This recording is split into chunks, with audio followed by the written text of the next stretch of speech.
अब अरू बेला पनि वेदर फोरकास्टिङ यस्तै गरी गऱ्यो भने चाहिँ अनि चाहिँ नेपाली जनताले पत्याउँछन् कि अब यहाँ यत्रो धान सुकाएको छ, धान उठाएनन्। पहिलाको त्यो गलत फोरकास्टिङले गर्दाखेरि अब धान उठाएनन्। अब अहिले यहाँ यस्तो बिजोग भइरहेछ। कति नोक्सानी भयो, कति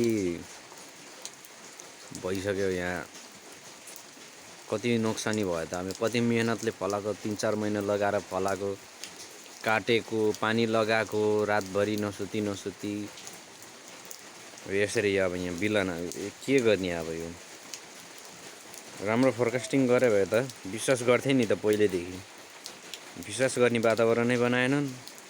अब यहाँ आफैले दुःख पाउनु परेछ अहिले। यहाँ धन्न आफूले त गरे, बेलैमा गऱ्यौँ, बेलैमा उठायौँ।